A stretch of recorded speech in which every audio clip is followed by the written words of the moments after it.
Jika mereka tidak dalam keadaan berpuasa, tadi berpuasa bila berpuasa balik terus, berpuasa sakit, dia sakit tapi puasa terus kerana dah sembuh. Memang orang puasa itu untuk orang yang sembuh. Satu lagi orang yang sampai di rumah dia terus, sebab musafir boleh kita tidak berpuasa, tapi dia musafir tetap puasa. Sampai di rumah dia teruskan puasa. Jika mereka tidak dalam keadaan berpuasa, ketika telah sampai di kediamannya atau menjadi baligh atau menjadi sembuh, maka hukumnya tidak wajib untuk tetap meneruskan puasanya, akan tetapi hukumnya adalah sunnah.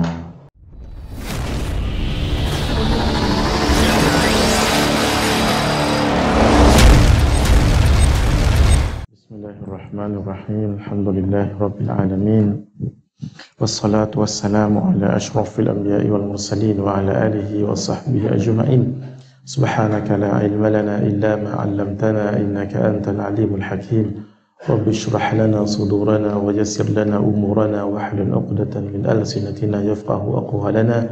Wa la hawla wa la quwwata illa billahil aliyyil 'azim. Wa la hawla wa la quwwata illa billahil aliyyil 'azim. Wa la hawla wa la quwwata illa billahil aliyyil 'azim. Khairu ma uhayyikum bihi tahiyatul Islam wa tahiyatul Islam assalam. Assalamualaikum warahmatullahi wabarakatuh. Ila hadratin Nabiil Mustafa Rasulillah sallallahu alaihi wa alihi wa sahbihi wa baraka wa sallam, wa ila kafatil anbiya'i wal mursalin, wa ila jami'il muslimin wal muslimat, wa khususan ila ruhi alimi Quraisy dan Imam Syafi'i rahimahullah, wa ila sairi a'immatil ahnaf wal malikiyah wal syafi'iyah wal hanabilah, wa bil khusus ila al-habib Zain ibn Ibrahim ibn Sumayt hafizahullah, wa ila sahibi hadzal kitab as-sayyid Muhammad Amin ibn Adrus al-Husaini, syai'un lillahi lahumul Fatihah. A'udzu billahi minasy syaithanir rajim. Bismillahirrahmanirrahim. Alhamdulillahi rabbil alamin arrahmanir rahim maliki yaumiddin. Iyyaka na'budu wa iyyaka nasta'in ihdinas siratal mustaqim siratal ladzina an'amta 'alaihim ghairil maghdubi 'alaihim waladdallin. Alhamdulillah, kita syukur pada Allah Subhanahu wa taala masih lagi diberi kesempatan untuk berada di malam yang seterusnya di bulan Ramadan. Mohon kita panjang umur, murah rezeki, sihatul badan, dapat mengerjakan ketaatan di bulan Ramadan. Naam. Bismillahirrahmanirrahim. Kita sambung pada muka surat yang ke-51, faedah yang ke-6. Faedah ke-6. Qala al-muallifu hafizahullah wa nafa'ana bihi wa bi'ulumihi fid dharain amin ila an qala.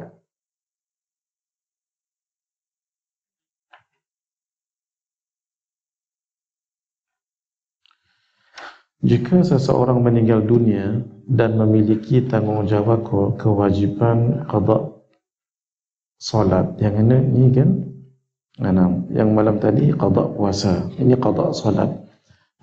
Dia meninggal, ada hutang solat. Jika seseorang meninggal dunia dan memiliki tanggungjawab kewajipan qada solat, dia ada lagi solat yang dia hutang, maka perincian perbezaan pendapat antara para ulama adalah sebagai berikut. Menurut pendapat yang kuat dalam mazhab Imam Syafi'i, tidak sah bagi ahli warisnya untuk qada solatnya atau mengeluarkan fidyah atas solat yang telah ditinggalkan oleh si mati. Itu pendapat kuat dalam mazhab kita Syafi'i. Menurut pendapat sebahagian ulama, boleh bagi ahli waris untuk qada solat yang telah ditinggalkan oleh si mati. Boleh pula. Menurut pendapat sebahagian ulama yang lain, boleh bagi ahli waris untuk mengeluarkan 1 mud beras untuk setiap solat yang telah ditinggalkan oleh si mati. Dan yang lebih utama adalah jika ahli waris qada solat dan mengeluarkan 1 mud beras untuk setiap solat yang telah ditinggalkan oleh si mati. Nak tunjukkan, ini pendapat ulama. Jangan kita mudah-mudah sebut, ni tak ada disebut dalam hadis. Hadirin, jangan mudah cepat-cepat sebut sesuatu hukum. Sebab tidak semestinya hukum itu ada dalam hadis secara jelas. Kadang-kadang tidak pun disebut dalam hadis, tapi mengikut ijtihad ulama. Itu yang namanya fiqh. Fiqh adalah kefahaman mujtahid terhadap nas. Nas itu Quran dengan hadis. Sebab itu disebut qat'iyyut thubut. Sumbernya adalah thubut, qat'i, Quran dan hadis. Tetapi cara pemahamannya itu tidak sama. Kalaulah Quran dan hadis itu difahami dengan hanya satu makna, tidak ada makna lain, tidak ada khilaf, itu disebut qat'iyyut thubut sebab datang daripada Quran dan hadis, dan qat'iyyud dilalah, dalilnya itu jelas. Nah, itu tidak ada beza, tidak ada khilaf di kalangan ulama. Contoh, wa aqimus salah, dan tunaikanlah salat. Itu qat'iyyut thubut, qat'iyyud dilalah. Sebab semua ulama ittifaq bahawa wajibnya salat itu, sebab fi'il amr, al-amru lil wujub kaedah.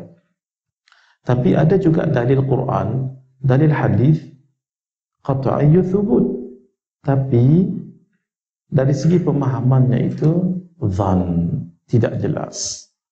Nah, wal mutallaqatu yatarabbasna bi anfusihinna thalathata quru'. Orang-orang yang kena talak itu perempuan, hendaklah dia menunggu sehingga 3 quru'. Ada ulama kata quru' ni apa? Ada kata bersih, kena tinggal tunggu 3 kali bersih, suci. Ada kata haid, kena 3 kali haid. Itu yang namanya qat'iyyut thubut dhanniyud dilalah. Bila dhanniyud dilalah memungkinkan ijtihad di kalangan ulama. Daripada ijtihad ini tidak sebarangan, kerana mereka sudah menguasai bahasa Arab, usul fiqh, qawaid fiqh, dan ilmu-ilmu alat yang lain. Dia faham macam ni, itu namanya fiqh. Dia faham macam ni, itu namanya fiqh. Nah, daripada fiqh itulah nanti akan menghasilkan madhab. Madhab, faham tu nah? Jadi kerana itu madhab asalnya Quran dan hadis. Fiqh itu asalnya Quran dan hadis. Kalau orang faham ini, dia akan jelas. Bukan dia ambil hadis semata-mata, tak perlu qaul ulama, tak perlu madhab. Orang ini orang yang sesat. Sebab dia sendiri tak faham maksud fiqh. Sedangkan maksud fiqh itu al-ilmu bil-ahkam al-syar'iyyah, al-amaliyah, al-mustanbatah min adillatiha tafsiliyah. Iaitu satu ilmu tentang hukum hakam yang praktikal, yang diambil daripada al-adillah, dalil-dalil yang al-adillah al-mustanbatah min adillatiha tafsiliyah, yang tafsil Quran dan hadis. Begitulah, itulah dia ulama. Kerana itu hadirin, tidak semestinya kita sebut ni, tidak semestinya satu-satu detail ada hadis sebut begitu, tak. Tapi difaham oleh ulama sebegitu, pegang pada ulama. Orang yang tidak nak pegang pada ulama, nanti orang itu mudah sesat. Boleh, jadi khilaf ulama, mana-mana khilaf ulama, boleh kita berpegang mana-mana pendapatnya. Jadi ada pendapat kuat mazhab Syafi'i tidak perlu untuk qada, tidak perlu untuk bayar. Sebab itu ibadah yang melibatkan individual. Solat itu perkara individual. Puasa itu melibatkan juga orang lain. Sebab itu boleh dibayar dengan emas, dan boleh dibayar dengan beras, dan diqadhakan dengan qadha. Faedah ke-7. Ada yang ikut pengajian kita live. Saya baru juga terfikir malam tadi, terfikir siang tadi. Dia sebut begini, Ustaz, ana ikut pengajian Ustaz live kat sini. Mudah-mudahan khatam. Dia kata, alhamdulillah, dia dapat istifadah, dapat dengar syarahan, dapat dengar soal jawab, banyak tahu hukum. Nah, itu yang alhamdulillah kita pun suka dengar. Tapi ayat ujung tu, mudah-mudahan khatam. Khatam. Hadirin, anda lihat dulu malam ni. Jadi anda lihat, kalau masih tak boleh jauh juga pergi, malam esok anda akan ubah cara, ya. Sebab kita tinggal beberapa hari lagi ni. Saya bukan sampai ujung tahun, ujung bulan kat sini, tak. Ana dengan Habib Najmuddin. Jadi ana sampai malam ke-15. Malam ke-16 nanti tak mengaji kitab ni lah hadirin. Nanti mengaji kitab tasawuf Risalah Al-Mustarsyidin. Jadi yang nak lihat nanti, mungkin Ustaz siapa kat sini nanti tolong jadi baca, jadi muqri'. Jadi muqri' duduk kat situ tak apa. Anda akan syarahkan sahaja. Jadi itu memang cepat, memang cepat. Kita lihat nanti lah. Malam ni anda baca dulu, malam esok kita try. Anda ingat kalau ada muqri' lebih cepat kita. Cuma anda takut faham tak faham itu saja. Sebab kalau saya baca ni memang mulut saya yang keluar. Kita tengok nanti insya-Allah. Faedah ketujuh. Datangnya penghalang, turuwul mani'. Turuwul mani'. Atau terangkatnya penghalang, zawalul mani' pada pertengahan hari puasa, pertengahan sedang puasa itu. Masalah turuwul mani' iaitu jika seseorang yang satu sedang bermusafir telah sampai di tempat kediamannya. Dia tengah puasa, musafir sampai di tempat. Anak yang belum baligh menjadi baligh. Yang perempuan kita sebut 9 Hijriyah, tolak 16 hari. Yang lelaki istiqra' Imam Syafi'i 12 tahun.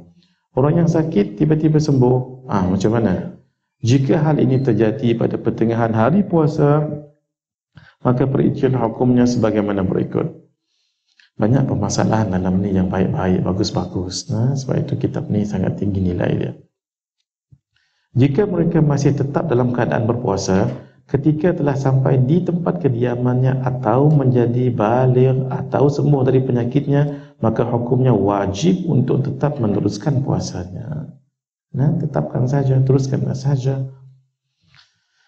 Jika mereka tidak dalam keadaan berpuasa, tadi berpuasa, bila berpuasa baligh terus, berpuasa sakit, dia sakit tapi puasa terus kerana dah sembuh. Memang orang puasa itu untuk orang yang sembuh.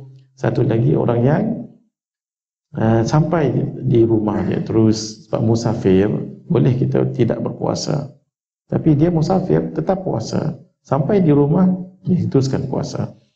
Jika mereka tidak dalam keadaan berpuasa ketika telah sampai di kediamannya atau menjadi baligh atau menjadi sembuh, maka hukumnya tidak wajib untuk tetap meneruskan puasanya, akan tetapi hukumnya adalah sunnah. Hal ini menurut pendapat yang kuat alal asah dalam mazhab Imam Syafi'i. Sedangkan menurut pendapat Imam Abu Hanifah, hukumnya adalah wajib untuk tetap meneruskan puasanya. Itu terpulang. Apapun bila dalam musafir, kita dibolehkan untuk tidak berpuasa. Tapi wa antasumu khairul lakum, kalau berpuasa itu lebih baik. Masalah zawalul mani'. Tadi tengah-tengah dia datang macam tu. Turuwul mani' ni zawal, pergi, hilang. Masalah zawalul mani' iaitu jika seseorang yang kafir masuk Islam. Dulu dia kafir masuk Islam, puasa tak. Orang yang gila menjadi sembuh. Perempuan yang haid menjadi suci. Jika hal ini terjadi pada pertengahan hari puasa, perempuan haid, kedua belah suci, maka sunat bagi mereka untuk tetap menahan diri dari makan dan minum atau perkara yang dapat membatalkan puasa sampai terbenamnya matahari pada hari tersebut. Boleh mereka makan minum, tapi sunat mereka tahan, menghormati orang yang berpuasa. Perkara-perkara yang disunatkan dalam berpuasa, ini kita ambil berat sebab banyakkan buat benda ini. Banyakkan buat perkara sunat ini.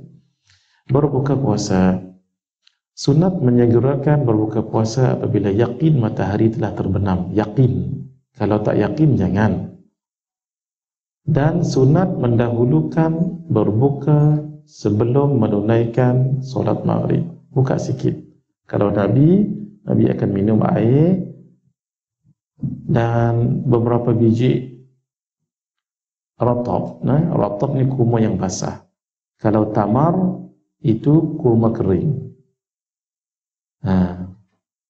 Lebih baik kita sebut tamar daripada kurma. Takut nanti dibalunnya ayam kurma ataupun daging kurma, habis satu kuali. Tak ada apa. Baik kita sebut tamar, dates, daripada kurma tu. Makan dulu sikit, kemudian solat, itu yang terbaik. Tapi kita kena tengok ikut jugalah peraturan di masjid contohnya. Di masjid dia kena habiskan dulu baru kita solat. Elok ikut peraturannya. Hukum menyegerakan berbuka puasa ada 3. 1, sunat untuk menyegerakan berbuka puasa, iaitu apabila yakin. Tengok perkataan yakin tu. Yakin, memang yakin kita dah. Kalau kita masuk kedai kita pun buka. Rupa-rupanya lagi 2 minit lagi. Tengah kita buka 2 minit lagi. Batal puasa kita tu. Sebab kita tidak yakin. Dia kena yakin. Kita yakin betul-betul. Kemudian orang kata, habis kita buka puasa, Syekh, yang tadi sebenarnya hantar makan tadi, lepas kita makan ni, masuk maghrib pun dah masuk. Lepas masuk maghrib orang bagi tahu. Sebenarnya yang hantar makan tadi tu, sebenarnya tak masuk waktu lagi tu, sah. Sebab kita yakin. Tapi kalau kita yakin sekarang, 5 minit lagi. 5 minit tak masuk waktu lagi. Hang buat apa Syekh? Makan. Batal puasa hang. Sebab dia yakin. Kecuali sebahagian ulama kata stop terus. Sebab dia yakin tadi stop terus. Itu tidak mengapa. Tak apa batal. Kita penting. Walaupun perkataan satu je. Yakin, syak, dhan. Yakin, syak, dhan. Dia kena yakin. Sebab tu di sini guru kami dia underlinekan perkataan yakin. Sunat untuk menyegerakan berbuka puasa iaitu apabila yakin matahari telah terbenam. Maksudnya waktu maghrib, contoh melihat matahari terbenam. Tidak sunat, maksudnya boleh menyegerakan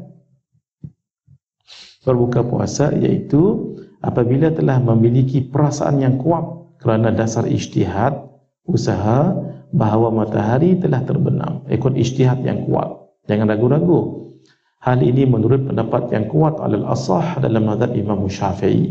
Sedangkan menurut pendapat sebagian ulama hukumnya tidak boleh berbuka. Tak boleh juga. Sebab apa? Dia ijtihad. Bila ijtihad tu tak sempurna yakin. Tapi dalam mazhab kita Syafi'i al-asah. Yang saya baca, yang ini al-asah. Yang ada pendapat yang saya baca tak sah juga.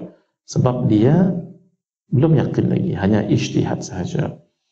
Tidak boleh, iaitu haram untuk berbuka puasa, iaitu apabila masih ragu, ini tak ada apalah, apakah matahari telah terbenam atau belum, maka wajib baginya menunda untuk berbuka puasa sehingga yakin bahawa matahari telah terbenam. Tengok perkataan yakin tu. Dan jika tetap berbuka, maka hukumnya adalah tidak sah puasanya jika mengetahui bahawa ia berbuka sebelum adzan maghrib atau tidak mengetahui keadaan berikutnya. Sebab dia tidak yakin, dia ragu. Dalil bagi masalah di atas adalah hadis yang diriwayatkan oleh sahabat Abu Dhar Al-Ghifari. Beliau adalah antara orang yang duduk dekat Suffah. Siapa yang pergi dekat Madinah, dekat maqam tu, bilik bilik Sayyidatuna Aisyah itu. Asalnya itu adalah bilik Sayyidatuna Aisyah. Di situlah ditempatkan Rasulullah SAW, Sayyiduna Abu Bakar As-Siddiq dan Sayyiduna Umar bin Al-Khattab. Ada lagi 1-0 kat situ. Siapa mahu kat situ? Waktu di situ kosong, lalu Sayyidatuna Aisyah offer Sayyiduna Abdul Rahman bin Auf. Sebab beliau banyak infak hartanya kepada Islam. Beliau kata, tak apalah, mungkin orang lain. Kalau kita seronoklah, baguslah kalau kita. Lagu tu kan, baguslah. Beliau kata tak. Dia kata tak mengapalah, mungkin ketika lain. Sebab apa? Beliau tahu diri.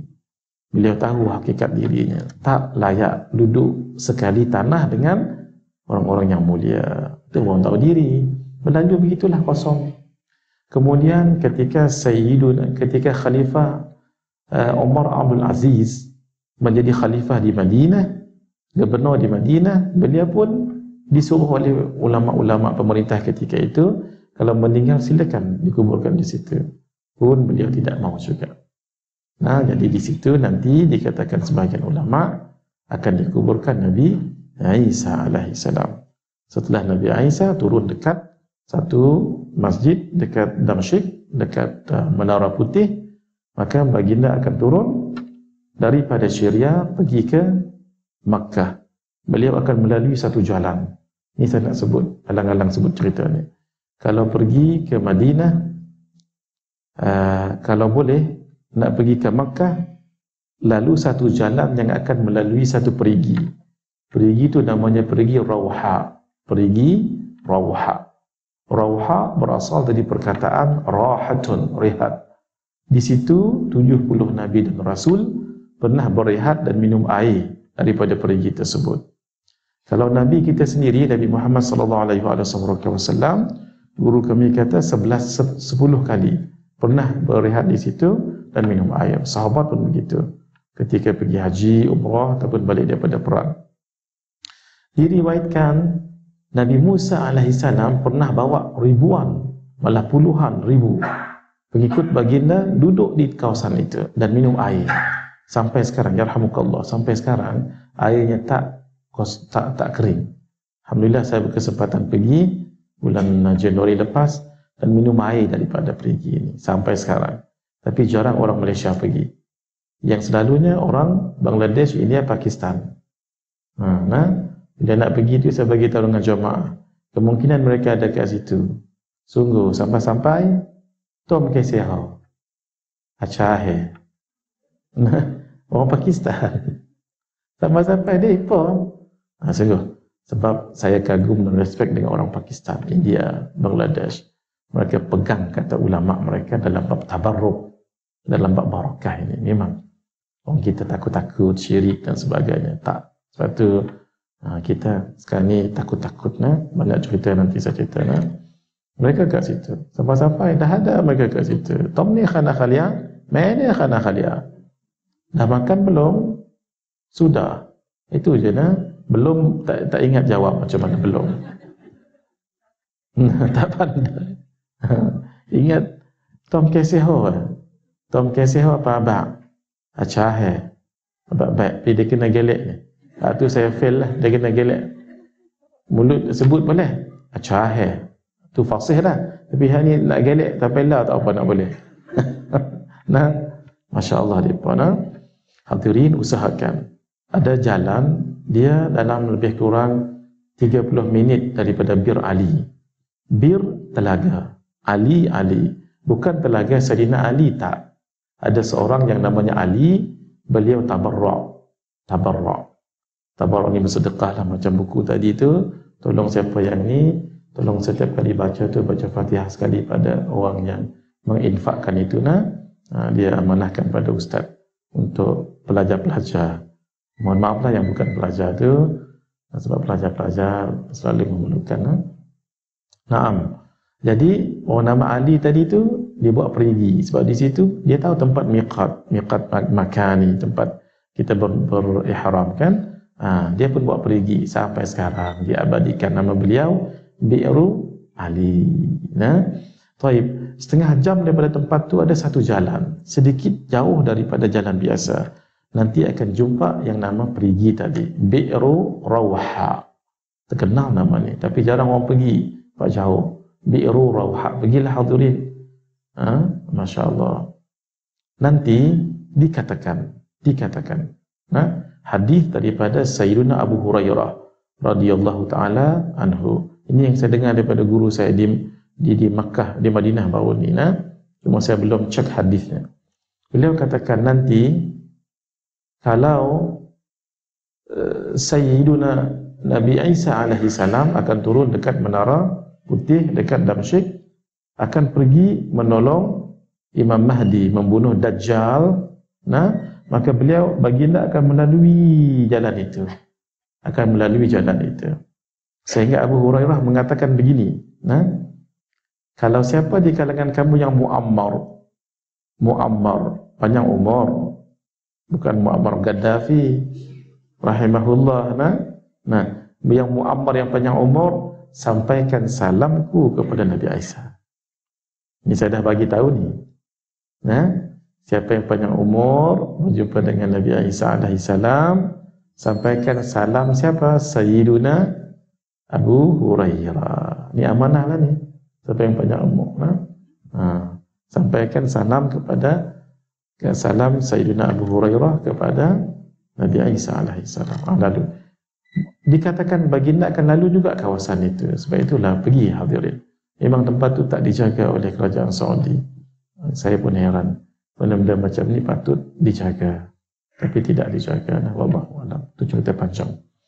6. Abu Dzar Al-Ghifari, tak habis cerita, bukan tu ceritanya.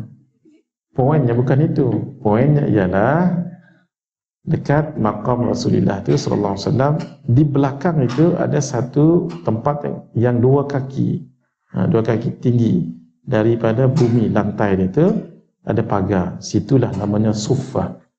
Suffah ataupun beranda. Orang ahli sufi dahulu duduk kat situlah. Antara yang terkenal Abu Dzar Al-Ghifari, Salmanul Farisi, Sa'ad bin Abi Waqqas, kemudian yang lain-lain. Yang paling terkenal siapa? Sayyidina Abu Hurairah radhiyallahu taala anhu.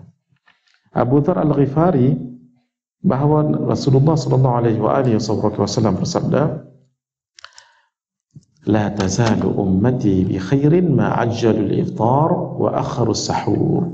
Musnad Ahmad, Imam Ahmad bin Hanbal. Umatku masih tetap dalam kebaikan selama mana mendahulukan untuk berbuka puasa dan mengakhirkan makan sahur. Awal Allahu Akbar terus, tidak mengapa baca Allahumma lakasumna wa bika amanna, tak ambil panjang sangat. Makan. Barulah kita baca dhahaba dhama'u wa batalatil 'uruqu wa thabatal ajru. Saya sedih sedikitlah sebab tidak dihalaikan sekarang doa tu. Saya tidak nak sebutlah dulu dihalaikan dalam TV. Sekarang tak dihalaikan lagi. Saya tahu sebabnya. Jadi kenapa? Sebab yang sabit daripada hadis dhahaba dhama'u wa batalatil 'uruqu wa thabatal ajru, itu sabit daripada hadis yang sahih. Tapi Allahumma laka sumtu wa bika amantu tidak sabit. Tapi jangan kita prejudis dengan amalan. Benda yang tidak datang daripada Nabi tak semestinya tidak boleh dibuat. Malah ini adalah doa. Doa mintalah apapun. Ud'uni astajib lakum. Allah tak sebut ud'uni bil lughatil arabiyyatil fusha. Macam mana orang tak mengenji bahasa Arab, wa humahum ya humahunna, macam mana nak minta? Jadi itulah hadirin. Akhirnya nanti orang tak ingatlah doa tu. Walau doa tu sangat karamah sekali, sangat mujarab sekali dan sangat baik sekali. Terus tak ada dah. Tak ada satu TV itulah, mohon maaf ya. Saya tak sebut TV mana. Tak ada dah. Kalau dulu ramai-ramai Allahumma lakasumtu, tak. Kemudian saya pun terkejut, saya jarang tengok TV. Malah tak tengok TV dah sebenarnya, Bu. Agak lama pecah rahsia jugalah hari ini. Itu terbuka nak tahu waktu tu. Tiba-tiba tak keluar. Saya jadi heran. Saya pun tengok. Habis rancangan tu siapa penerbitnya? Saya tak sebut TV mana ni Kemudian saya tengok penerbitnya. Saya tahu darah dia jenis apa. Cukup dekat itu. Qala Allahu azza wa jalla, inna ahabba ibadi ilayya a'jaluhum fitran. Hadirin, bacalah doa tu. Bacalah doa tu. Saya nak bagi tahu dengan sekalian, jangan terperangkap dengan pendapat orang-orang, tak kira siapa, yang mengatakan jangan beramal doa, salawat, bacaan yang tidak diamalkan oleh Nabi. Ini satu kerugian. Sikap kita amalkan yang diamalkan oleh Nabi dan oleh sahabat dan oleh tabi'in dan tabi'in dan siapapun orang saleh. Itu ni kita. Itu yang ni kita. Saya nak bagi satu contoh yang ekstrim. Orang-orang sebegini selalu merujuk pendapat Imam Ahmad bin Hanbal. Kita menyayangi beliau. Imam Ahmad, Imam Hanbali ibn Hanbal, anak murid kepada Imam Asy-Syafi'i, hafaz 1 juta hadis. Beliau hafaz 1 juta hadis. Pegang sunnahnya, Masya Allah. Sampai gelaran untuk beliau Nasirus Sunnah, yang pegang sunnah betul-betul. Tidak ada benda yang beliau tidak buat, melainkan ikut sunnah. Sehingga dikatakan beliau tidak pernah makan buah semangka, timun. Orang Kelantan sebut timun. Buah batik, buah tembikai. Orang kampung kami sebut watermelon. Beliau tak pernah makan buah watermelon. Ini disebut oleh Syekh Abdul Qadir Ibn Abdul Muttalib Al-Indonesi yang mengarang kitab Penawar Bagi Hati. Dalam kitab beliau yang lain, Kenapa Bermadhab, beliau hafaz sejuta hadis. Walhal dalam Syama'il Muhammadiyah, Nabi makan buah tembikai, makan buah kurma. Buah tembikai, buah kurma. Kenapa?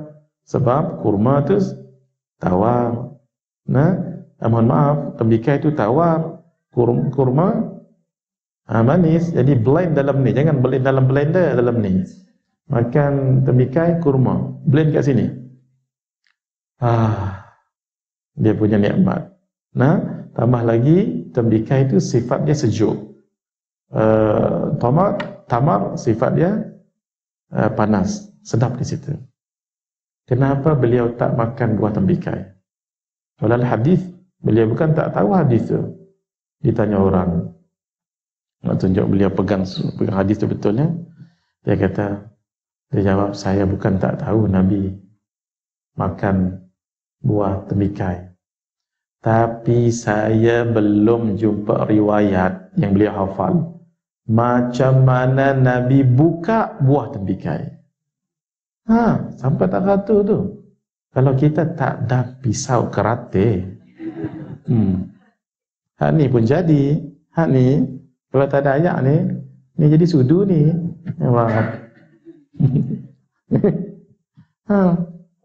Ini pun macam jadi sudu. Ini zap skop 1, 2, 3. Tangan tak payah kata lagi, dah jadi skop yang paling besar.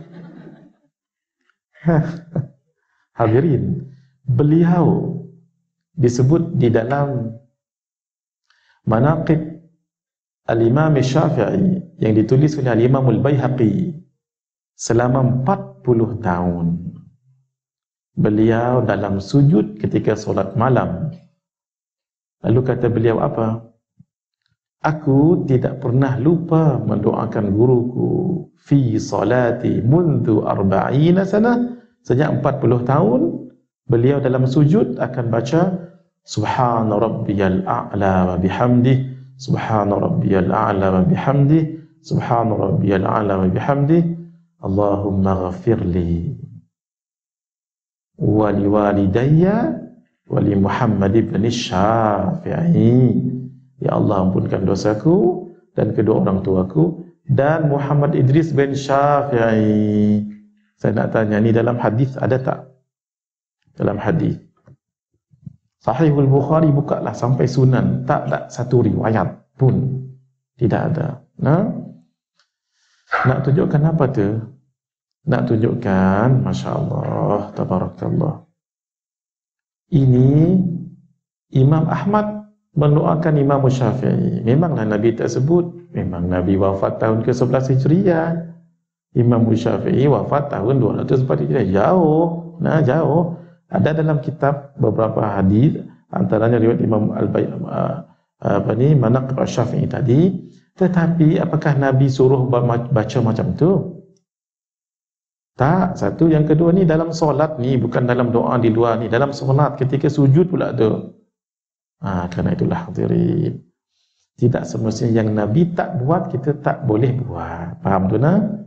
Itu yang poin saya nak sebut. Jadi kerana itu, Allahumma laka sumna wa bika amanna tu, doa tu sangat berkat sekali untuk kita. Kemudian sambunglah yang tadi itu, dhahabadh dhamma wa batalatil uruqu wa thabatal ajru insyaallah. Gitu. Jangan kita semangat sangat dengan hadis, tetapi kita lupa dengan amalan-amalan yang datang sabit daripada sahabat ataupun tabi'in ataupun ulama-ulama.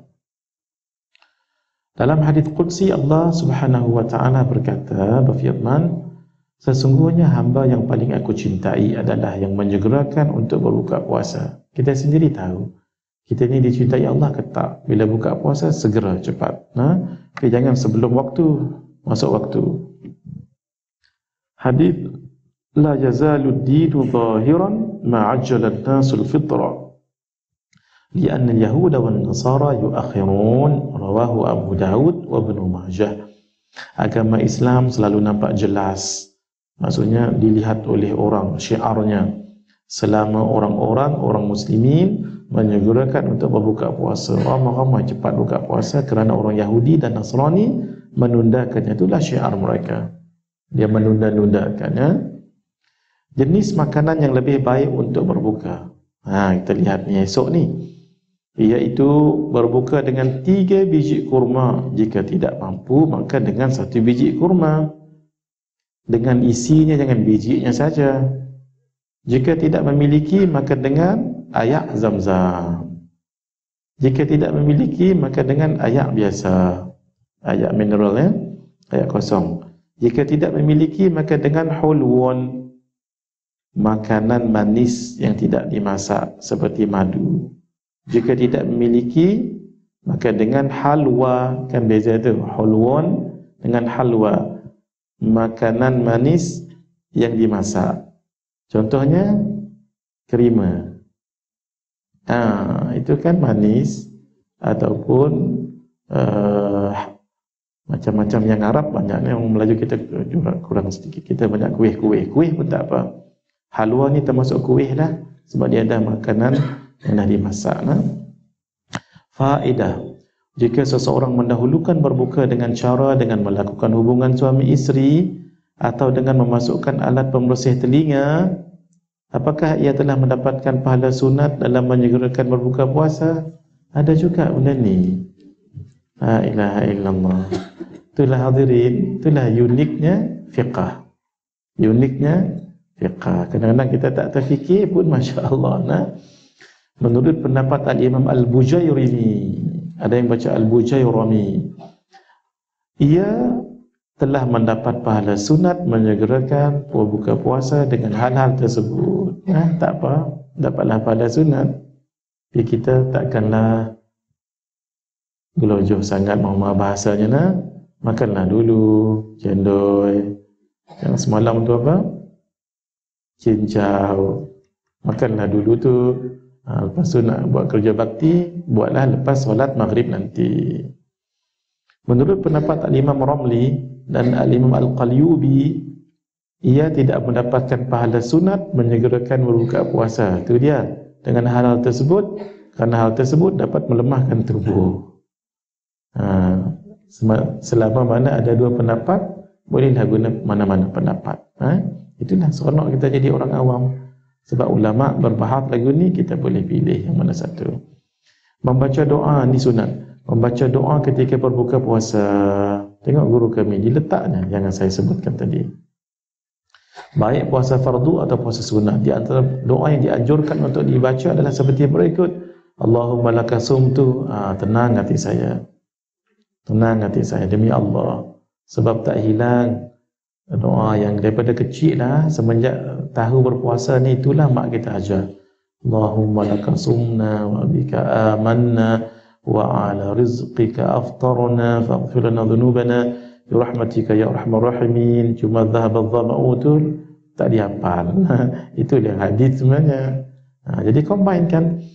Allahumma laka sumtu wa bika amantu wa ala rizqika aftartu dhahaba adh-dhama'u wa batalatil 'uruq wa thabata al-ajru insyaallah. Alhamdulillahilladzi a'anani fa sumtu wa razaqani fa aftartu. Allahumma inni as'aluka bi rahmatika allati wasi'at kulla shay'in an taghfir li. Kalau hafal baca yang panjang tu. Jangan time tu baru nak hafal. Allahumma laka sumtu panjang cepat. Wa bika amantu wa ala rizqika aftartu. Dhahaba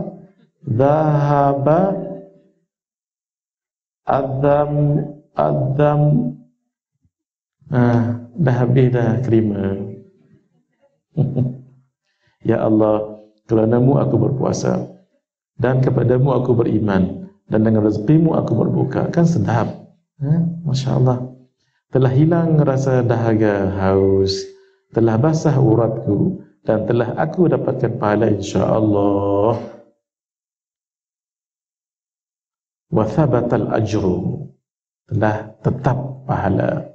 Walhal kita baru nak buka puasa. Itu maksudnya apa tu? Menggunakan fi'il madhi untuk sesuatu yang akan datang, itu menunjukkan takkid, insya-Allah, pasti. Gitu. Segala puji bagi Allah yang telah menolongku sehingga aku mampu berpuasa dan memberiku rezeki sehingga aku mampu berbuka, dan aku memohon dengan rahmat-Mu yang luasnya melebihi segala sesuatu agar Engkau mengampuniku. Masya Allah. Diriwayatkan, tuan-tuan yang mengaji hadis, kalau baca kitab diriwayatkan, hadis itu selalunya bukan hadis sahih. Diriwayatkan, ruwiya. Kalau rawal Bukhari, Imam Bukhari meriwayatkan, ini ruwiya, segera kita faham hadis ini bukan hadis yang kuat. Barang siapa yang berdoa dengan doa tersebut ketika berbuka puasa, nescaya Allah Subhanahu wa taala akan mengampuni dosa-dosanya sebagaimana keadaan bayi yang baru lahir dari perut ibunya. Kalau kita dikuburkan dekat dengan kubur budak-budak, itu tanda baik. Kan dekat kubur kan ada kawasan budak-budak. Sebab budak-budak kan ada di syurga. Kalau kita dikuburkan dekat dengan budak-budak, itu tanda baik.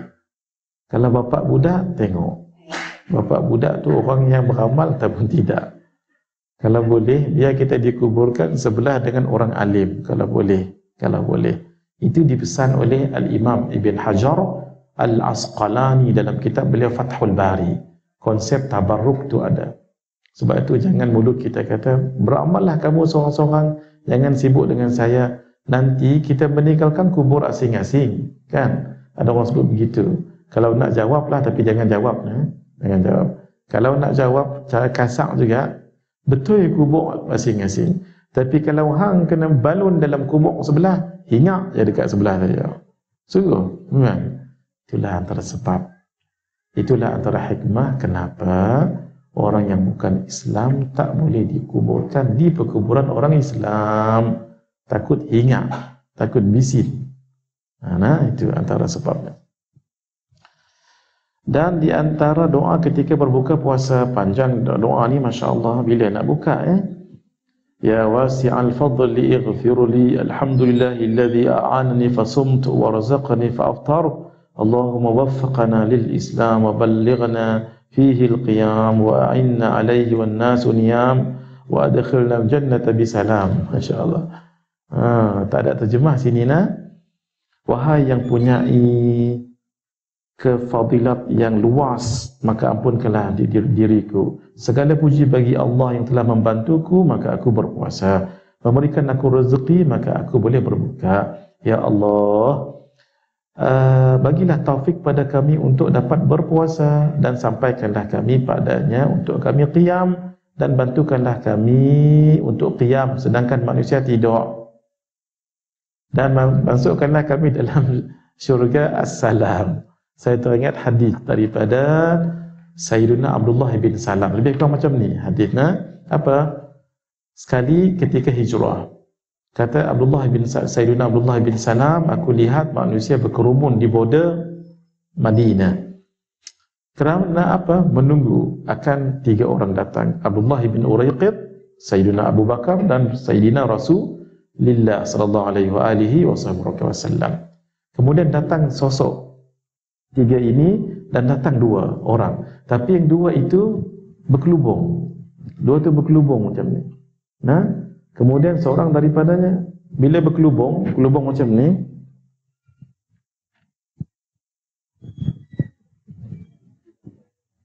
yang toilasan yang itu dia berkelubung gini. Jadi orang pun confused. Mana satu Rasulullah, mana satu Sayyidina Abu Bakar. Akhirnya Nabi pun buka. Nabi buka, orang lihat, na'am Rasulullah. Tempat Nabi berdiri tu dan buka ni ada lagi di Madinah. InsyaAllah bulan 12 ni kami pergi kat situ. Ada rombongan nanti. Ini ada lagi. tempat tu memang ada lagi, tapi tak ramai orang pergi. Hadirin, sebab itu ini adalah saksi-saksi bisu. Kalau boleh mereka bercakap, tang ni lah Nabi berdiri, pakat lari habis kita. Ya? Tapi memang ada orang tahu. Alhamdulillah, dalam ramai-ramai orang Allah akan pilih. Oh, boleh tahu. Macam kubur Baqi' jugalah. Kubur Baqi' mana ada. Kalau pergi kat situ, ini siapa ni? Wallahu alam. Ini wallahu alam. Orang Arab takkan bagi tahu ini wallahu alam. Ini wallahu alam. Semua wallahu alam. Jadi orang tu tanya dengan ustaz dia di hotel sebab dia dah pergi ziarah Baqi'. Ada tak sahabat Nabi nama wallahu alam? Semua wallahu alam. Walhal alhamdulillah ada ulama kita simpan dalam dada. Simpan, hadirin, hafal. Tapi jangan hafal nama kat kubur. Itu satu sebab menyebabkan otak kita jadi blunt. Otak jadi blunt, jadi tumpul. Apa cerita saya tadi? Apa cerita kita mula-mula tadi? Doa tadi doa terjemah tadi kan? Doa Abdullah bin Salam dilihat, memang sungguh wajah Nabi. Kata beliau, aku melihat wajahnya laisa wajha kadhibin, bukan wajah orang yang penipu. Rupa-rupanya wajah orang menipu ni kita tahu. Memang ada nampak. Orang-orang yang tahu, dia tahu orang ni menipu, orang ni munafik. Jadi bila dia depan dengar ramai-ramai, Nabi pun datang dan first apa kata beliau? Nabi first kali perkataan Nabi. Kata Abdullah bin Salam, awwalu ma sami'tuhu qal, mula-mula sekali aku dengar the first words come out from his lips was apa? Ayyuhan nas afshus salam wa at'imut ta'am wasilul arham wasallu bil laili wan nasu niyam. Yang ini, wasallu bil laili wan nasu niyam tadkhulul jannata bisalam. Wahai manusia, spread out the salam. Yang kedua, bagi makan. Yang ketiga, sambungkan tali silaturrahim. Yang keempat, bangun solat malam ketika orang tidur. If you perform all those four, you will be entering the heaven of salam. Ada satu syurga namanya Darus Salam. Sebab itu kalau masuk Makkah, masuklah pintu Babus Salam. Kalau masuk Madinah, Babus Salam. Ketika masuk itu doa, Allahumma antas salam wa minkas salam wa ilaika ya'udus salam fahayyina rabbana bis salam wa adkhilna jannata Darus Salam tabarak rabbana wa ta'alaita ya dzal jalali wal ikram. Orang yang tak berwirid lepas sembahyang tak hafal doa ni. Orang tak berwirid lepas sembahyang kan dikatakan tak boleh. Biar pergi depa. Mohon maaflah saya cerita sikit apa yang disebut oleh almarhum Datuk Haruddin. Datuk Haruddin melahirkan kekecewaan beliau dengan generasi muda di satu negeri. Tak payah sebut negeri mana. Orang-orang muda bukannya tak mahu berwirid, tapi tak tahu nak wirid apa. Bukan tak mahu berwirid. Contoh Yasin kan, kita tahu Yasin, tapi tak mahu baca Yasin itu berbeza dengan orang yang tak tahu Yasin. What is that? Is that vegetable? Itu teruk sangatlah tu. Itu saya saja sebut. Contoh beliau katakan apa? Bukan orang muda tu tak nak tu cerita lain, reluctant, tapi tak tahu nak wirid tu macam mana. Which one comes first?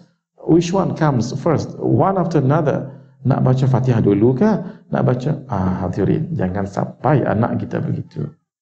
Jangan sampai anak kita disuruh tahlil tak tahu, disuruh wirid tak tahu nak baca mana. Dah lepas sembahyang pun Assalamualaikum warahmatullahi, Assalamualaikum warahmatullahi, pum, tu lari. Itu tanda kurang rezekinya. Yang itu saya tak nak komen panjang nanti. Bismillahirrahmanirrahim. Rasanya malam esok nak kena seorang lah minta tolong untuk baca dengan saya supaya kita panjang dan boleh kita habiskan cepat. Sebab kalau saya sendiri baca, macam itulah ceritanya. Di antara doa ketika berbuka puasa, 3 dah doa. Bila nak makan kurma ni, Ya Azimu Ya Azim, Anta ilahi la ilaha ghairuk, ighfir dhanbal azim, fa innahu la yaghfiru dhanbal azima illa al-azim. Allah Akbar. Tak ingat guru saya nak almarhum Baba Abdul Aziz. Masya Allah, Masya Allah.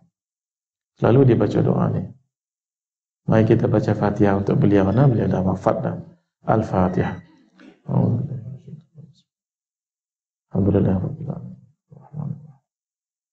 Iyyaka na'budu wa iyyaka nasta'in. Shiratal ladzina an'amta 'alaihim ghairil maghdubi. Naam.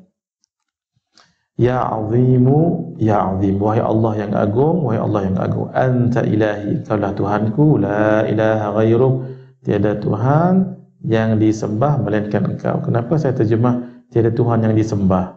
Ingat tak? Sebab ilah tu, ilah atas wazan fi'al. Fi'al itu boleh maksudnya maf'ul. Sebab itu sembah, disembah. Ighfir dzambal azim, ampunkanlah dosa yang besar, yang besar.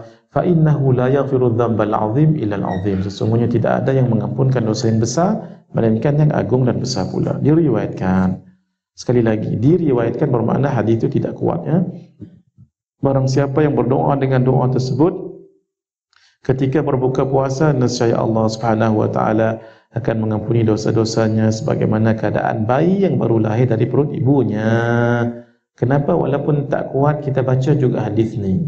Sebab fadailul a'mal, dalam bab kita nak at-targhib wa tarhib, supaya kita kuat beramal, takut berbuat dosa, boleh, tidak mengapa kita riwayatkan. Makan sahur. Hukum makan sahur adalah sunat meskipun masih dalam keadaan kenyang.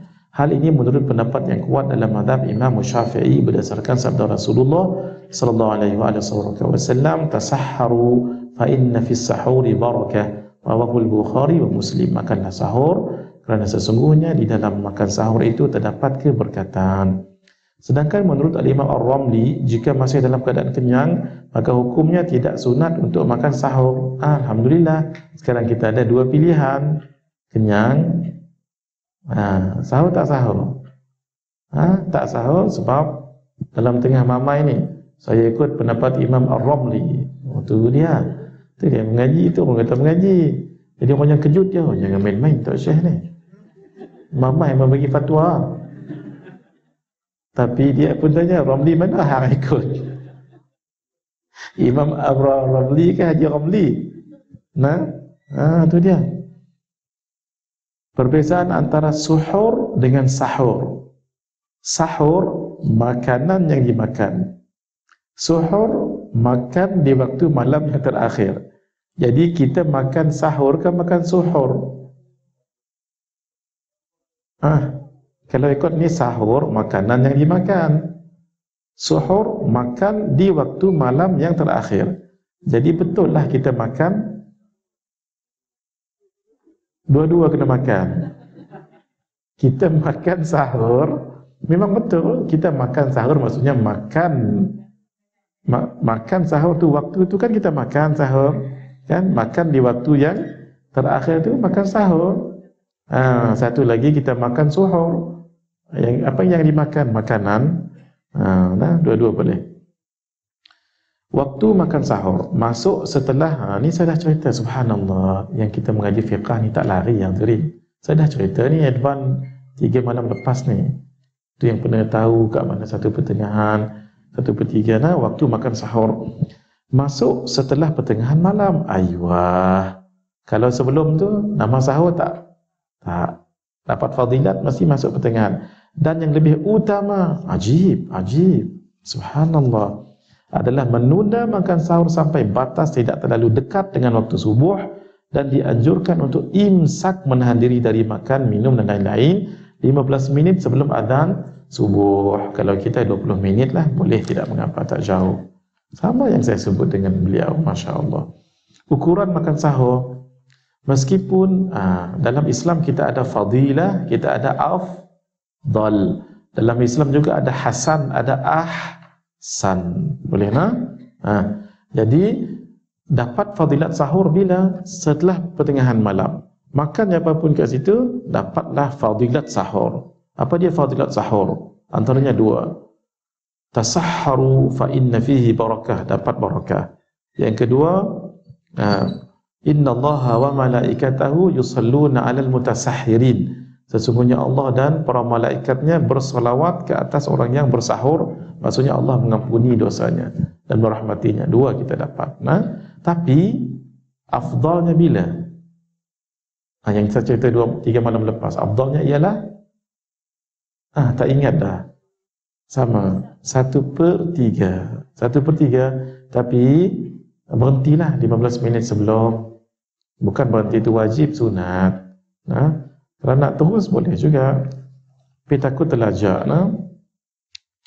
Alhamdulillah, ukuran makan sahur. Ada soalan ke malam ni? Silakan tulis dulu. Meskipun hanya dengan minum seteguk air, atau hanya dengan satu suap makanan, dan yang lebih utama dengan rotab, kurma muda atau kurma sebagaimana akan berbuka puasa. Memang kena siap siaga kurma tu di meja tu. Paling bagus yang ada tangkai tu lagi elok. Hikmah dianjurnya bersahur adalah untuk memperkuat badan ketika berpuasa. Melawan adat istiadat ahlul kitab Yahudi dengan Nasrani, mereka tak bersahur. Biar kita beza dengan mereka. Nombor 3, memberi makan orang yang berpuasa itu sunat, meskipun hanya dengan sebiji kurma, dan yang lebih utama jika sampai kenyang. Masya Allah. Rasulullah SAW menyebutkan dalam hadisnya bahawa man fattara sa'iman kana lahu 'itqa raqabatin wa maghfiratan lidzunubi. Barang siapa yang memberikan makan atau minum kepada orang yang akan berbuka puasa, maka dia mendapat pahala seperti pahala orang yang membebaskan hamba dan menjadi penghapus dosa-dosanya. Dalam kitab Umdatul Qari, Syekh Ali Mula Qari. Wa man ashba'a sa'iman kana lahu maghfiratan lidzunubi وَسَقَاهُ اللَّهُ مِنْ حَوْضِ شَرْبَةً لَا يَظْمَأُ حَتَّى يَدْخُلَ الْجَنَّةِ وَكَانَ لَهُ مِثْلُ أَجْرِهِ مِنْ غَيْرِ أَنْ يَنْقُصَ مِنْ أَجْرِهِ شَيْئًا. Rawahul Baihaqi. Dan barang siapa yang memberi makan kepada orang yang berpuasa sampai kenyang, contoh dia bagi nasi ayam, maka amalan tersebut akan menjadi penghapus dosa-dosanya. Ya Allah, senangnya. Dan Allah akan memberi minum dari haudku, telagaku, iaitu minuman yang dia tidak akan merasa haus sampai dia masuk ke syurga, dan dia akan mendapat pahala puasanya, puasa orang yang dibagi makan tadi itu, tanpa mengurangkan pahala orang yang diberi makan. Inilah kata ulama, satu amalan yang pelik. Amalannya pelik. Orang lain buat, dia dapat pahala. Tak ada amalan lain yang sepelik ini. Orang lain buat, dia dapat pahala. Apa dia? Bagi makan orang yang berpuasa. Rajin-rajinlah hadirin. Kalau beli nasi ayam tu, kita dan isteri 2. Kadang-kadang ni tak dan masak ni, kita dengan isteri 2, anak 11. Jadi 13. Belilah 15. Kenapa? Yang 2 lagi tu bawa ke stesen minyak, bagi dengan abang Bangladesh kat situ, ataupun Pak Gad ke dan sebagainya.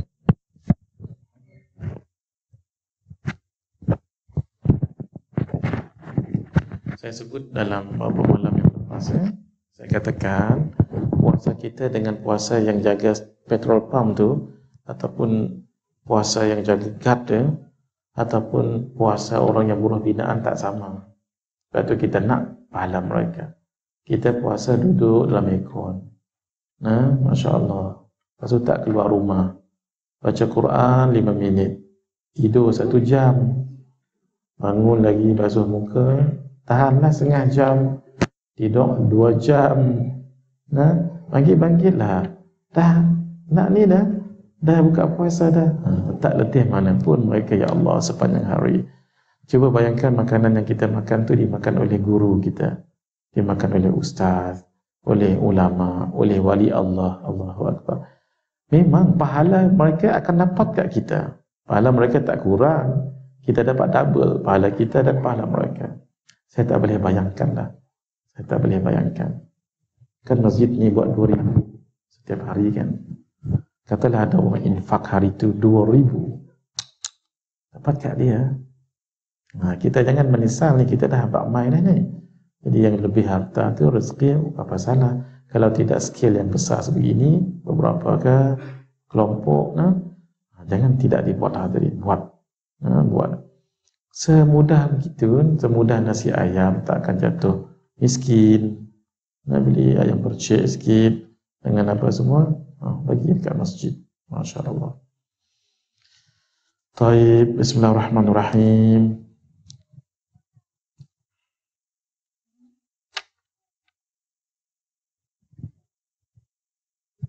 Dianjurkan bagi orang yang memberi makan kepada orang yang sedang berbuka puasa, hendaklah dia juga ikut makan makanan tersebut. Itu paling bagus, kerana hal ini menunjukkan sifat tawadhu' dan lebih menyenangkan hati orang yang berbuka di tempatnya. Itu paling bagus ya. Ikut kita lah, taklah semestinya kita buat yang mewah-mewah, yang sederhana sahaja. Yang contoh saya tadi, nasi ayam tadi sangat sederhana sekali. Semua orang boleh. Boleh buat, senang sangat. Hadirin, ni bulan ni, setiap hari yang berlalu di bulan Ramadan tidak akan datang lagi, melainkan akan datang tahun depan. Karena itu jangan lepaskan. Biar kita tidur tapi dengan niat, saya nak ambil energi. Biar kita diam dengan niat, tak nak bertengkar. Semua jadi tasbih. Subhanallah. Kemudian baca. Tengah-tengah nak tidur tu bacalah Allah, Allah, Allah, Allah. Salawat ke whatever. Berat sangat mulut nak baca Quran. Pasang Quran yang dalam handset tu, pasang. Dengar. Biar kalau mulut tak baca Quran, biar telinga dengar Quran. Biar sepanjang Ramadan ni, Allah. Siapa yang menghargai Ramadan, itu tanda Allah menghargainya. Jangan sampai Ramadan pergi seolah-olah dia tidak bertemu dengan Ramadan. Ramadan pergi dah Ramadan. Tak. Orang yang betul-betul, orang betul-betul menjaga Ramadan, dia dah tahu dah apa yang what should I do. Ini waktu ni, ini begini. Setiapnya diisi dengan amalan. Allahu Akbar. Disunatkan bagi seseorang yang berbuka di tempat orang lain, hendaklah dia mendoakan pemilik rumahnya. Di antara doa-doa yang dianjurkan adalah akala ta'amukumul abrar wa sallat alaikumul malaikatul akhyar wa aftara indakumus saimun. Telah makan makananmu golongan abrar, orang yang baik, berbakti, dan semoga malaikat bersalawat, maksudnya mendoakan untukmu, dan telah berbuka di rumahmu bagi orang yang berpuasa. Kalau ada hajat, baca di depan makanan. Tapi jangan lupa bacaan yang kita selalu baca tu, apa dia? Asyhadu an la ilaha illallah, astaghfirullah, nas'aluka al-jannata wa na'udzubika minan nar. Ulang 3 kali. Asyhadu an la ilaha illallah, astaghfirullah, nas'aluka al-jannata wa na'udzubika minan nar. Habis 3 kali, baru kita sambung Allahumma innaka afuwun tuhibbul afwa fa'fu anna. Nak berbuat karim pun boleh. Allahumma innaka afuwun karimun tuhibbul afwa fa'fu anna. Kalau ada hajat yang besar-besar, tidak mengapa juga untuk kita amalkan satu amalan. Amalan ni disebut di dalam kitab Faridatul Faraid. Syekh Ahmad bin Muhammad As-Sunbul, nama dia pelik sikit. Beliau katakan, amalan yang mujarrab untuk orang yang ada hajat yang besar-besar. Ini tak semestinya Ramadan, di luar Ramadan. Dia beramal dengan Bismillahirrahmanirrahim. Tapi amalannya dibaca 786 kali. Macam mana? Allahumma antalaha walau 'azumat farrijha bifadli Bismillahirrahmanirrahim. Cuba tulis dulu. Cuba kita tengok bergerak tak bergerak pen. Cuba Allahumma anta laha walau azumat, walau azumat farrijha bifadli bismillahirrahmanirrahim. Bismillahirrahmanirrahim.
Dibaca 786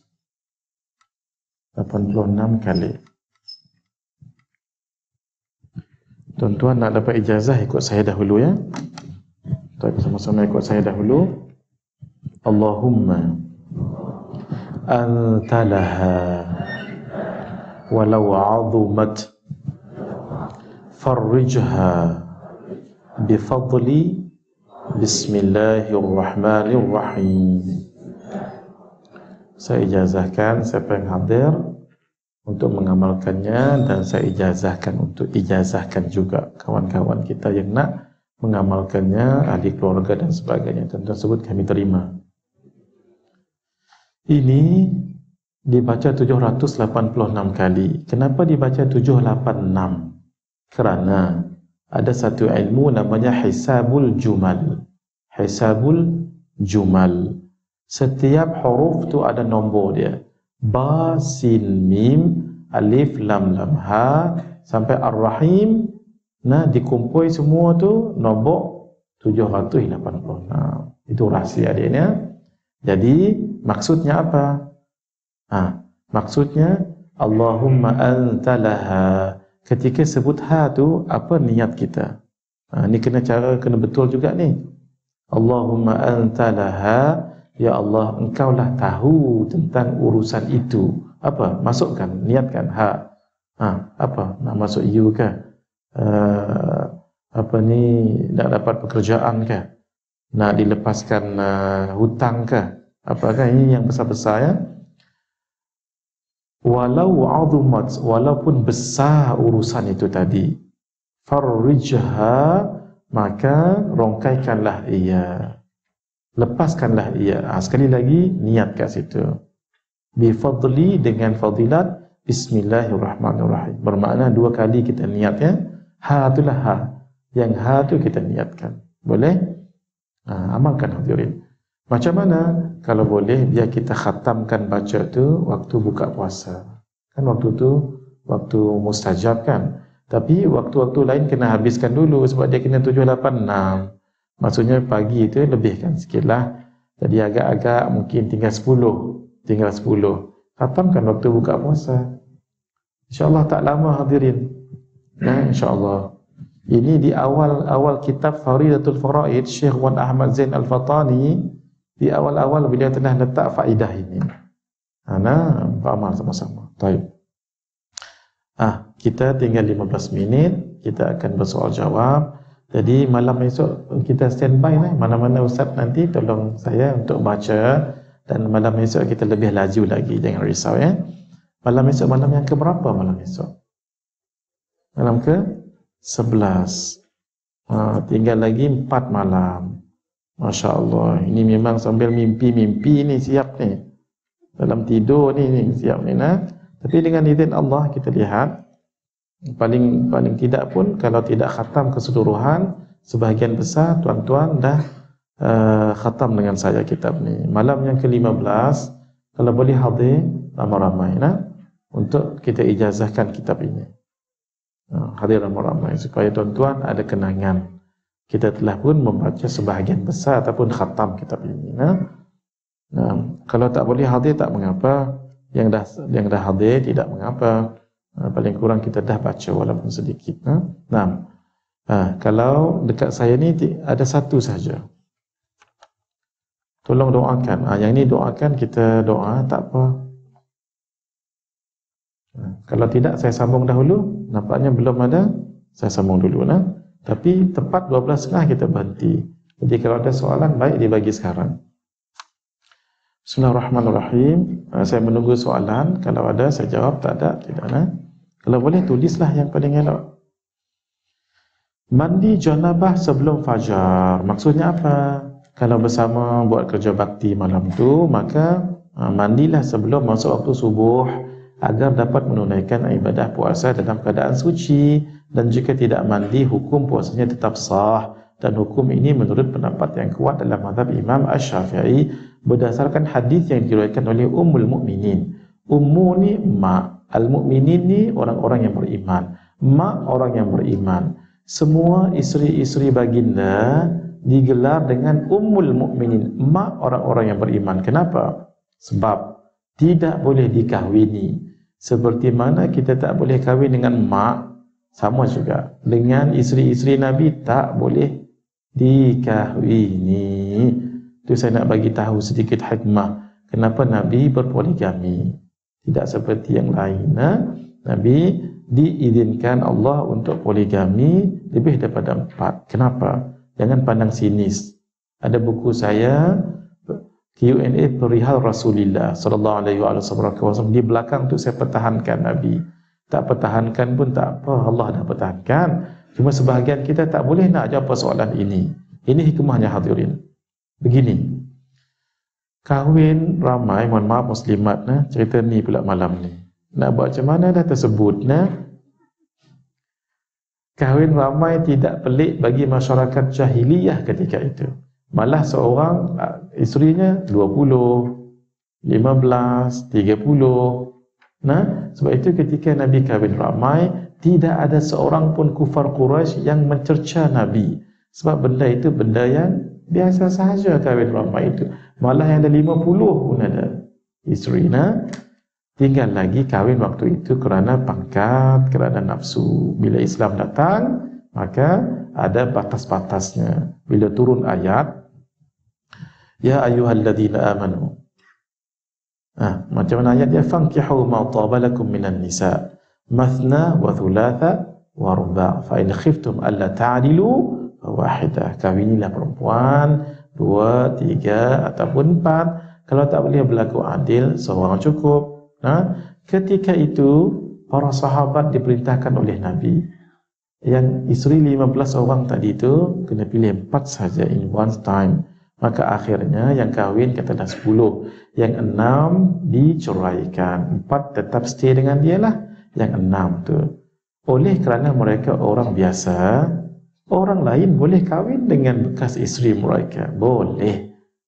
Jadi yang janda diceraikan tadi itu mereka dapat di-finance oleh orang lain. Apa yang berlaku? Katalah isteri Nabi diceraikan, siapa yang nak kahwin? Walhal tak boleh kahwin dengan isteri Nabi. Kerana itulah dikekalkan Nabi, tidak seperti yang lain. Sebab apa? Sebab kalaulah Nabi ceraikan, tak mengapa, tapi seorang pun haram mengahwini isteri Nabi. Siapa nak finance nanti? Siapa nak jaga whatever? Dan kahwinnya Nabi itu kahwin yang penuh dengan berprinsip, bukan mencederakan perempuan, bukan menjatuhkan maruah perempuan, tak. Malah mereka jadi manusia yang terhormat. Malah Sayyidatuna Aisyah menjadi wanita yang paling alim pada zaman beliau. Begitu. Jadi bacalah benda-benda ini dengan insaf, tapi jangan prejudis, dengan insaf. Sebab benda ni yang melibatkan hukum. Poligami ni melibatkan hukum. Ini untuk muslimat lah ni. Kalau tak setuju poligami, jangan marah poligami, marahkan suami. Subhanallah, ni cerita ni panjang ni dengan muslimat pula tu. Hadirin, fahami hukum Islam dengan baik. Bismillahirrahmanirrahim. Naam. Sayyidatuna Aisyah radhiyallahu taala anha dan Sayyidatuna Ummu Salamah radhiyallahu taala anha, keduanya berkata, anna Rasulullah sallallahu alaihi wasallam kana yudriku al-fajr wa huwa junubun min ahli thumma yaghtasil wa yasum. Allahu akbar. Saya teringat guru saya Syekh Ahmad Fahmi Zamzam. Beliau sebut kehidupan rumah tangga Nabi dalam rumah itu seperti majalah yang terbuka. Ulang balik, kehidupan rumah tangga Nabi di dalam rumah baginda adalah seperti majalah yang terbuka. Meaning to say everyone could be accessing into it. Semua boleh baca. Sebab tidak ada satu kejelekan, satu keburukan pun. Tapi kita jangan. Kita jangan, ya.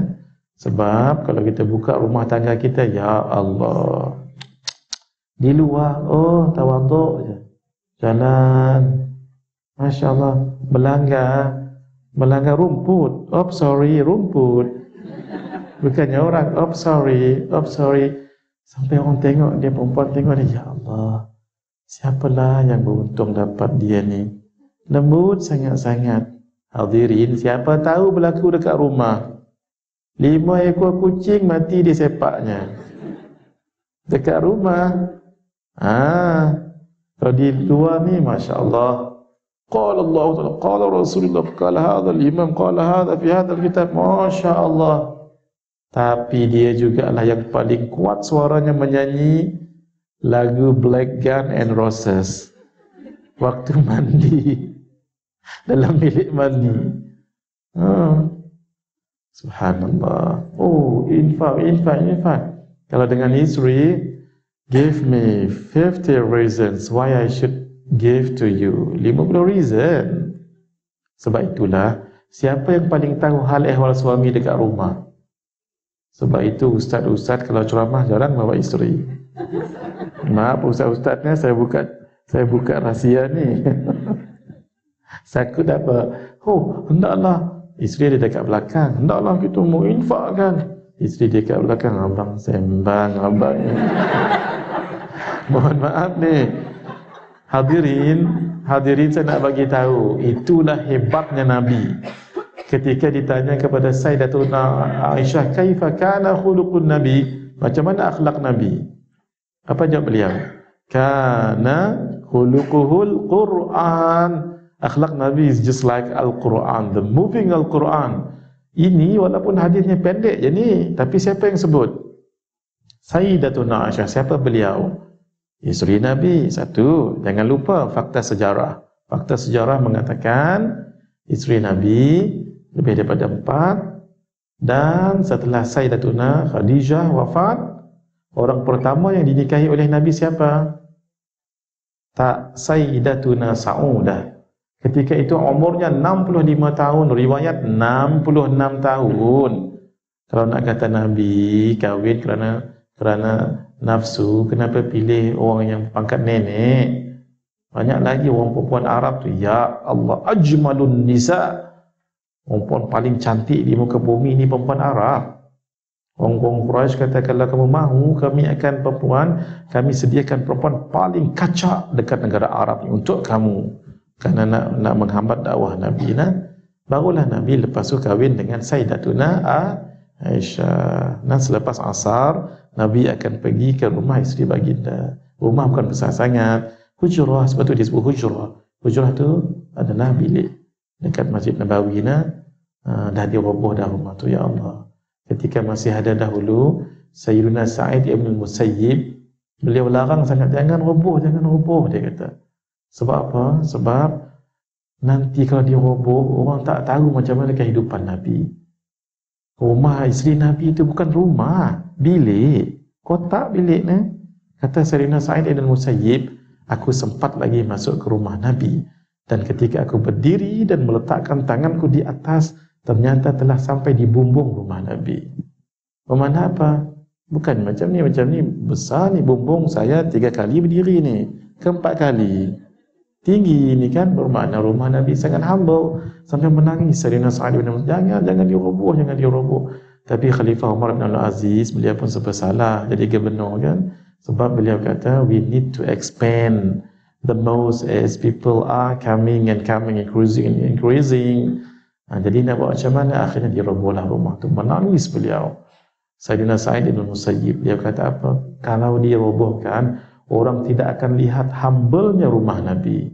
Sampai Sayyidatuna Aisyah berlunjur tidur, kemudian Nabi berdiri berlunjur, bila sujud tarik balik, kemudian berlunjur, nak tunjuk rumah tu agak sempit, bilik setiap lepas asar Nabi akan pergilah, wahai Saudah, apa sihatlah? Sihat.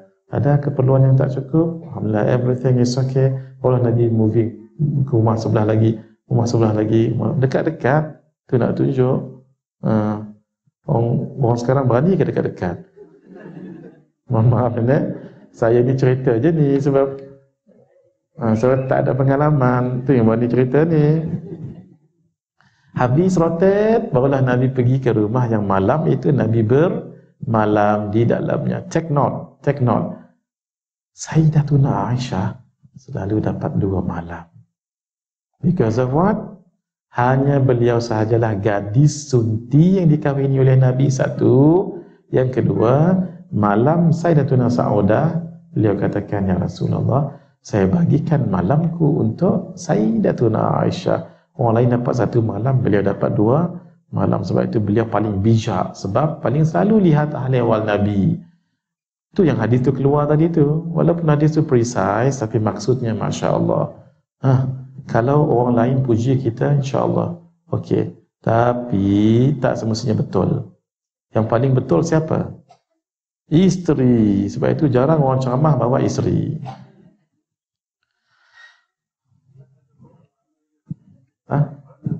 Oh, ada makna tu.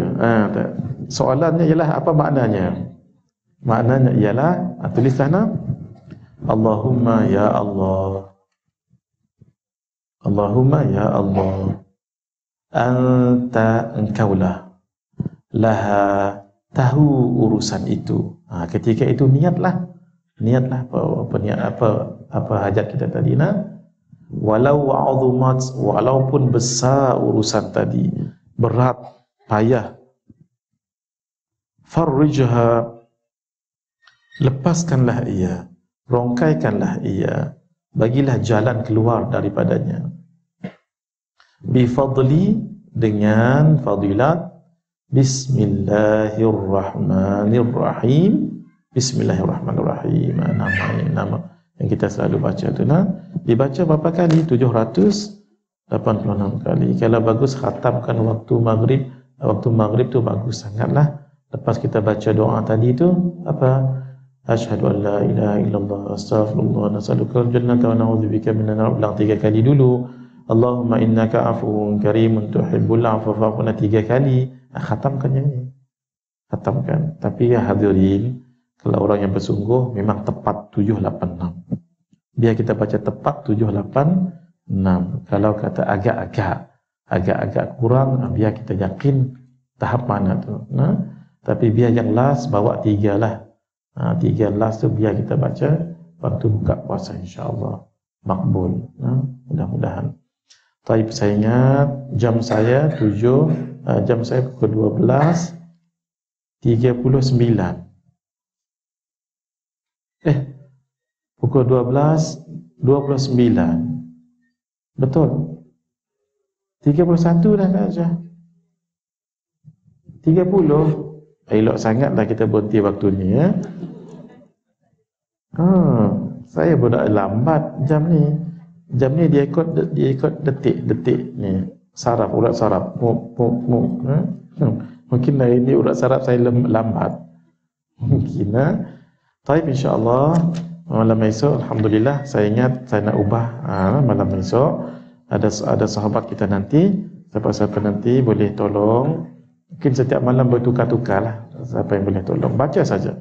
Nanti yang dalam bab hadis nanti, kalau mungkin tak lancar, jangan risau, saya baca.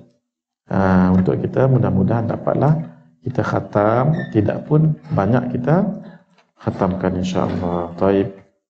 Sedangkan menurut pendapat sahabat, tak habis cerita tadi kan? Hadis tadi tak habis, kena habiskan dulu hadis kan? Sesungguhnya Rasulullah SAW datang waktu fajar, sedangkan baginda dalam keadaan janabah dari hubungan badan dengan isterinya. Kan saya sebut tadi majalah yang terbuka tadi. Kemudian baginda mandi dan berpuasa. Sedangkan menurut pendapat sahabat Sayyidina Abu Hurairah radhiyallahu taala anhu, hukum mandi dari janabah, mandi wajib sebelum fajar adalah wajib berdasarkan sabda Rasulullah SAW. Kenapa beliau kata wajib? Ihtiyat, bersungguh-sungguh. Man asbaha junuban fala sawma lahu, rawahul Bukhari wa Muslim. Barang siapa yang pada pagi hari dalam keadaan janabah, maksudnya dia tak sempat mandi wajib, mungkin kerana malam tadi dia bersama isteri, ataupun mungkin dia, mohon maaf ya, yang budak-budak buat sekarang, taklah yang keluarkan onani itu ya, maka tidak sah puasanya. Tapi pendapat yang paling kuat, sah puasanya. Maksudnya yang mandi, yang tak mandi itu. Naam. Yang kelima, solat tarawih setiap malam. Yang ini kita sambung malam esok insya-Allah ke surat 59. Hadza wabillahi taufiq wal hidayah. Wassalamualaikum warahmatullahi wabarakatuh. Bismillahirrahmanirrahim. Alhamdulillahirabbil alamin. Wassalatu wassalamu ala asyrafil anbiya'i wal mursalin wa ala alihi washabbihi ajma'in. Allahumma ij'alna minal ladzina yastami'una al-qawla fayattabi'una ahsanah. Wa sallallahu ta'ala wa sallam ala sayyidina Muhammad wa ala alihi washabbihi ajma'in. Walhamdulillahirabbil alamin. Wassalamualaikum warahmatullahi wabarakatuh.